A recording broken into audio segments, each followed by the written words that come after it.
अस्सलाम वालेकुम नाजरीन, ਤੁਹਾਡਾ ਵੀਰ ਜਲੰਧਰੀ ਤੇ ਜਲੰਧਰੀ ਵਲੌਗ ਦੇ ਵਿੱਚ ਖੁਸ਼ ਆਮਦੀਦ। ਬੈਲ ਖੜਕੀ ਕੇ ਪਤਾ ਚੱਲਿਆ ਬਾਹਰ ਦੋਸਤ ਆਏ ਨੇ। ਦਰਵਾਜ਼ਾ ਖੋਲਿਆ, ਬਾਹਰ ਨਿਕਲਿਆ, ਦੇਖਿਆ ਤੇ ਇਹਦੇ ਉਹੀ ਦੋਸਤ ਨੇ ਜਿਨ੍ਹਾਂ ਨੇ ਅੰਬਾਂ ਦੇ ਵਲੌਗ ਥੱਲੇ ਮੈਸੇਜ ਕੀਤਾ ਸੀ ਅਸੀਂ ਦੁੱਧ ਲੈ ਕੇ ਆਈਏ। ਲੋ ਜੀ ਦੁੱਧ ਲੈ ਕੇ ਆ ਪਹੁੰਚ ਵੀ ਗਏ ਨੇ।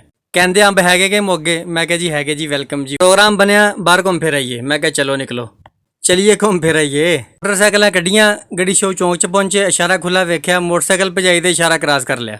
ਅੱਗੇ ਜਾ ਕੇ ਕੋਈ ਜ਼ਰੂਰੀ ਕੰਮ ਕਰਨਾ ਜਾਂ ਨਹੀਂ ਕਰਨਾ, ਇਹ ਸਾਡਾ ਪਾਕਿਸਤਾਨੀ ਫਰੀਜ਼ ਹੈ, ਇਸ਼ਾਰੇ ਨੂੰ ਸਪੀਡ ਦੇ ਨਾਲ ਕ੍ਰਾਸ ਕਰਨਾ। ਅੱਜ ਗੜੀ ਸ਼ੋ ਚੌਂਕ ਦੇ ਵਿੱਚ ਰਸ਼ ਵੀ ਕਾਫੀ ਸੀ। ਰਸ਼ ਵਿੱਚੋਂ ਨਿਕਲੇ, ਅੱਗੇ ਗੜੀ ਸ਼ੋ ਮੇਨ ਬਾਜ਼ਾਰ ਪਹੁੰਚੇ।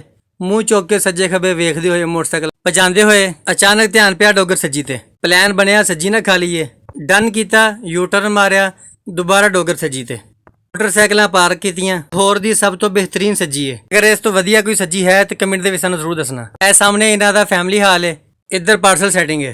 ਤੇ ਤੁਹਾਨੂੰ ਪਤਾ ਹੈ ਅੱਜ ਇਤਵਾਰ ਰਾਤ ਹੈ, ਰਸ਼ ਦੀ ਵਜ੍ਹਾ ਤੋਂ ਪਾਰਸਲ ਲਿਜਾਣ ਦਾ ਫੈਸਲਾ ਕੀਤਾ। ਟੋਕਨ ਲਿਆ, ਲੈ ਕੇ ਜਮ੍ਹਾਂ ਕਰਾਇਆ। ਆਓ ਤੁਹਾਨੂੰ ਇਹਨਾਂ ਦਾ ਕਿਚਨ ਵਿਜ਼ਿਟ ਕਰਾਉਂਦੇ ਆ। ਤੇ ਆਹ ਇਹਨਾਂ ਦਾ ਕਿਚਨ ਹੈ, ਚਾਵਲ ਤਿਆਰ ਹੋ ਰਹੇ ਆ। ਆ ਮੁੰਡਾ ਮੁਰਗੀਆਂ ਨੂੰ ਸਟੈਂਡ ਤੇ ਲਾ ਕੇ ਤੇ ਮਸਾਲਾ ਲਾ ਰਿਹਾ ਹੈ। ਮਸਾਲਾ ਲਾਉਣ ਤੋਂ ਬਾਅਦ ਓਵਨ ਦੇ ਵਿੱਚ ਰੱਖ ਦਿੱਤੀਆਂ ਜਾਂਦੀਆਂ ਨੇ। ਕੰਮ ਜ਼ਿਆਦਾ ਹੋਣ ਦੀ ਵਜ੍ਹਾ ਤੋਂ ਕੋਇਲਿਆਂ ਤੇ ਨਹੀਂ ਪਕਾ ਸਕਦੇ, ਓਵਨ 'ਚ ਪਕਾਉਂਦੇ ਨੇ। ਓਵਨ 'ਚੋਂ ਕੱਢਣ ਤੋਂ ਬਾਅਦ ਬਾਹਰ ਕਾਊਂਟਰ ਤੇ ਲਿਆਈ ਜਾਂਦੀ ਹੈ। ਇਹਦਾ ਗ੍ਰਿਲ ਸਿਸਟਮ ਹੈ। ਫਿਰ ਇੱਥੇ ਮੁਰਗੀ ਦਾ ਆਪਰੇਸ਼ਨ ਹੁੰਦਾ ਹੈ, ਇਹਦਾ ਸੀਨਾ ਚਾਕ ਕੀਤਾ ਜਾਂਦਾ ਹੈ। ਬਾਕੀ ਸਾਰਾ ਪ੍ਰੋਸੈਸ ਇਸੇ ਕਾਊਂਟਰ ਤੇ ਹੁੰਦਾ ਹੈ। ਇਹਦਾ ਸੀਨਾ ਚਾਕ ਕਰਕੇ ਇਹਦੇ ਉੱਤੇ ਮਸਾਲਾ ਪਾਇਆ ਜਾਂਦਾ ਹੈ।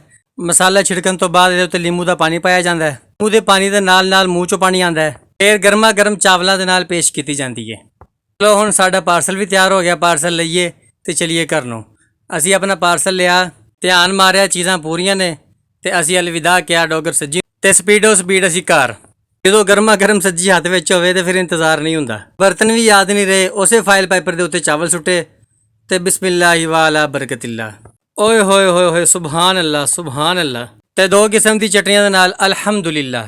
ਅਲਹਮਦੁਲਿਲਾ ਤੋਂ ਬਾਅਦ ਦੁੱਧ ਆਇਆ ਸੀ ਜਿਹੜਾ, ਉਹਦੀ ਬਣਾਈ ਮਿਲਕ ਸ਼ੇਕ।